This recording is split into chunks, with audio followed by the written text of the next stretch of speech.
Hello, this is Jenny Clark with Solvability, and today's What's Up with Mitch session, we're going to talk about how do we come up with the rates we use for the proposal and how do we back that up.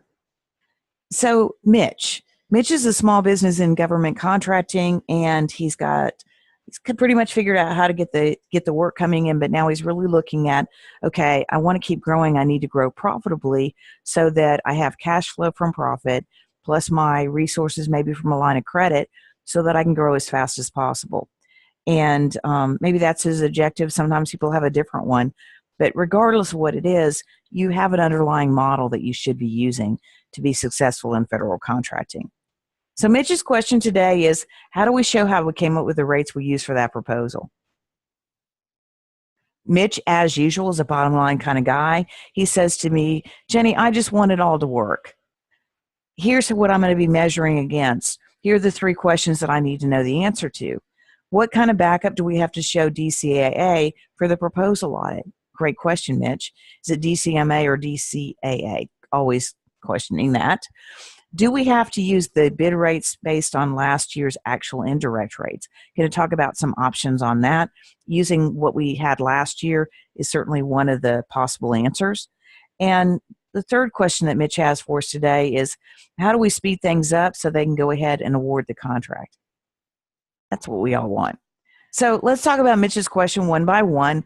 What kind of backup do we have to show DCAA for the proposal audit? So some contracts or some proposals have a DCAA audit if they're big enough. Others might have a DCMA review. The responsibilities between DCMA and DCAA have been shifting, and DCAA is more of the after effect type reviews, and DCMA is more of how is this company running? What have they got? Can we back up their bid? So as far as what kind of backup, it really depends on who has called you and what they're asking for.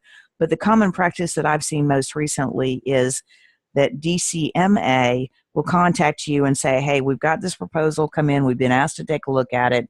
When can we come out and take a look at your rates? Sometimes they're going to do it with back and forth on email. Sometimes they'll actually come to your office and take a look.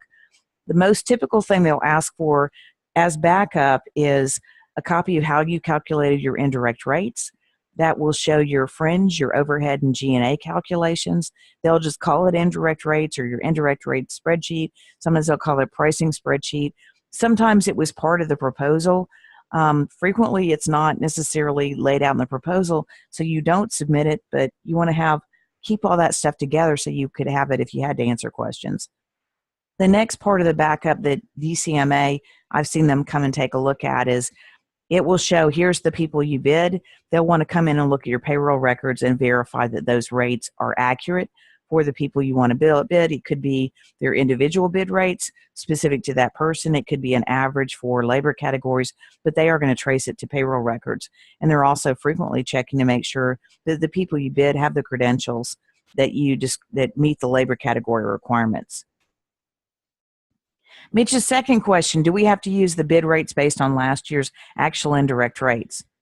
Yeah, you could use that. And if you feel like that's a good predictor of what it's going to be in the following year, that's certainly the easiest thing to do. If your bid rates or your actual rates last year were unusually high, which sometimes happens due to things completely out of your control, maybe a contract that you expected to start in October didn't start until December, that affected your revenue, that affected the amount of costs that your indirect rates could be spread over. So sometimes you don't want to use last year's indirect rates. What we recommend at Solvability is that you have an indirect rate model that shows here I am, here's what I was at the end of last year, here's where I predict and budget myself to be in the coming year, and every month you would update as you close the month, here's my actuals, and you would adjust the future periods to see where you're going to end up. That really is the best way to look at it so that every single month you look and see whether you're on track or not. You don't have to use the bid rates based on last year's bid rates. If you had something that's going to double your company, you could actually have what's called impacted rates. And with that, what I usually work with people on is have a indirect rate model that has a what if, so they can see real quickly, if I added 10 people, I'd have to think about their pay. I'd have to think about their fringe benefits, but I'm not going to have much increase in my overhead cost, not going to have much increase in my G&A cost, and that could actually make my overhead and G&A rates more competitive. Mitch's third question is, how do we speed things up so they can go ahead and award the contract? Man, if I had the answer to that, I would love to share it with you. Sometimes you can and sometimes you can't. The main thing to be doing is communicating with those customers and find out what they need. Make sure that you get it as quickly as possible. Follow up with the person that came to talk to you and say, hey, you did that little audit. I haven't heard back from you. Did we provide what we need? What is kind of the timeline for getting this done?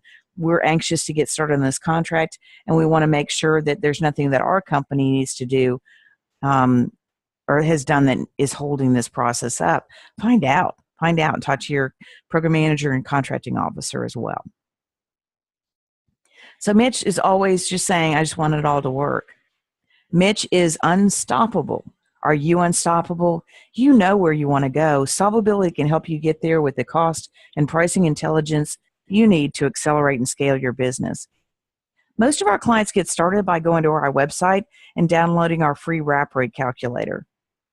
So wrap rate calculators really there's percentages in there to show you one method to calculate your indirect rates, or actually you change the indirect rates in the model. I've got a little explanation in there, and you can see what your wrap rates are, but you also need to know what your real indirect rates are for fringe, for overhead, and G&A in order for it to work. Also, there's more than one way to calculate wrap rates. A wrap rate is really your fully burdened labor rate, usually with your profit or fee. Another way to look at it is people will call this a multiplier. Yeah, our multiplier is 1.7, but if we can't bid 1.5 or below, we're not going to get it. Run the other way on that one, by the way. So anyway, go to our website, solvability.com. That's S as in Sam, OLV as in Victor, and the word ability.com, and download a wrap rate calculator.